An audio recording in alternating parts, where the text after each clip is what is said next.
So in this video, we're going to talk about degree to radian conversion and vice versa. Now I'm going to teach you how to convert from degree angle to radian form. So for example, we have a 165 degree angle. This is in degree form.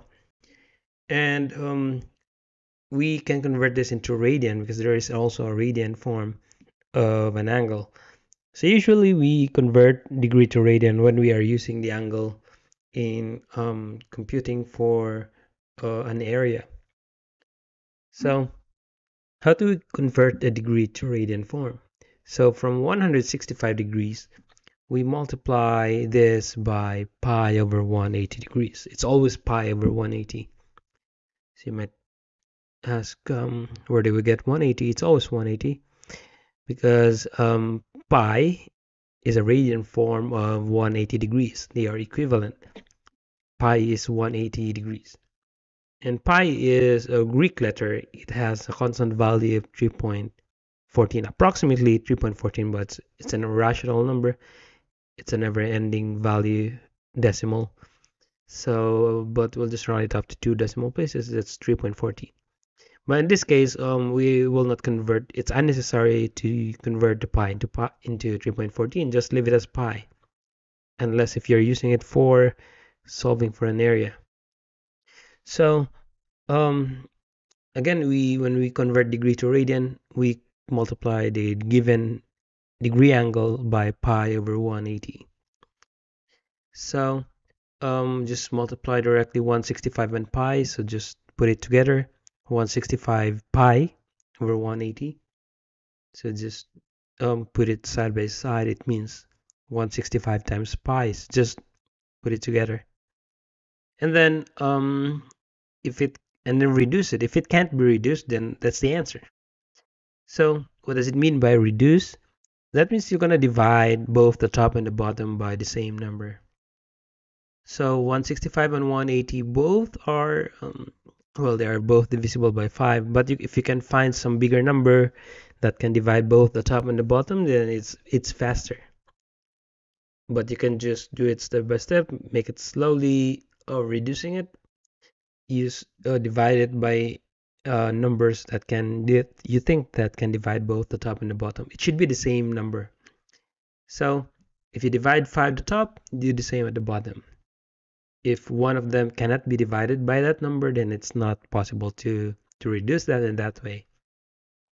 So 165 divided by 5, that's 33. So just copy the pi.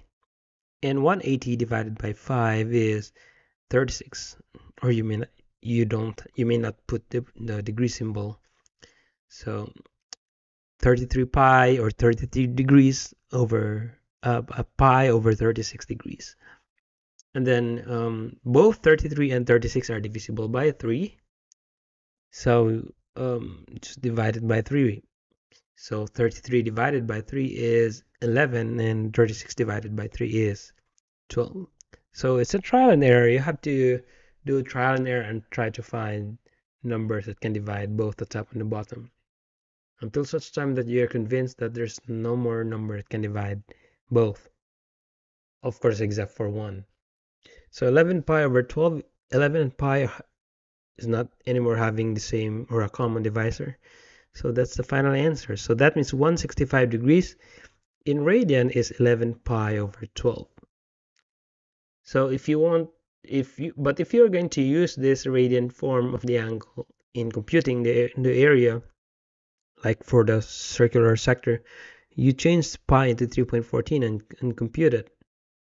Well, if not, then just leave it as 11 pi over 12. Now how about converting from radian to degree? So given the radian form, 5 pi over 6, usually the radian form is having a pi value. So, but sometimes they convert the pi into 3.14, so that's why it's a decimal value.